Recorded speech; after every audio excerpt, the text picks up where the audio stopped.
Hey, with us now from Capitol Hill, Democratic Senator from Montana and member of the Veterans Affairs Committee, Senator Jon Tester. Senator, thank you so much for being with us. With all that's come out over the past couple of years, shouldn't the head of the VA resign? No, I don't think so. I think if you take a look at some of the things positive that's happened in the VA, and there's a lot to talk about from a positive standpoint, I think that they've done a pretty remarkable job if you consider all the folks coming back from Iraq, Afghanistan, doing right by the Vietnam vets. The injuries they're coming back with are pretty intense, especially the ones we can't see.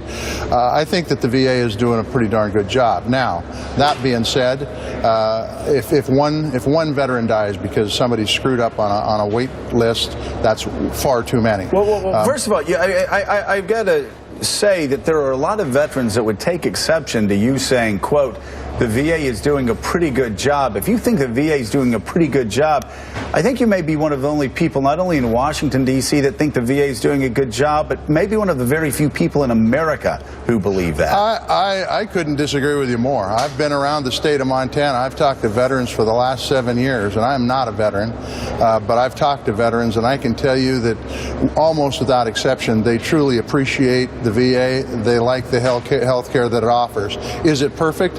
Absolutely not. Does it need to be improved? Absolutely, and we need to work on that, especially when it comes to mental health issues. But overall, I will tell you that the VA, and I know it's in vogue right now to politicize everything that's going on with the VA, but the bottom line is we need to get to the bottom of this, and we need to find out if there was wrongdoing, and if there was wrongdoing, we need to hold the people responsible. Well, I mean, it's not in vogue, with all due respect, Senator. There's been a waiting list that's just been extraordinarily long, and you've got parts of the VA that are actually cooking the books and possibly killing veterans. We need to get to the bottom of that, but I will tell you, the waiting list, we knew was coming, it was coming, and I can tell you that this secretary has reduced it by 45%. That being said, it's being increased by 45% too, because we're having veterans come home from Iraq and Afghanistan as we wind these wars down. And I think it's good we're winding these wars down, but we've got to be realistic. The fact is that the waiting list was too long. Secretary Shinseki has made it a priority, and he's worked hard at it, and he's had success.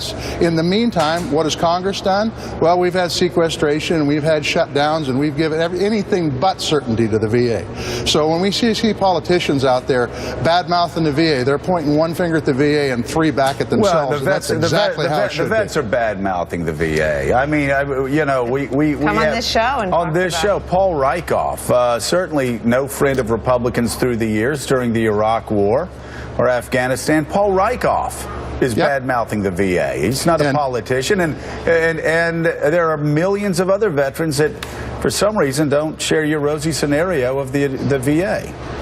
Let me tell you, the VA has plenty of room to improve, but they do plenty of things right, too.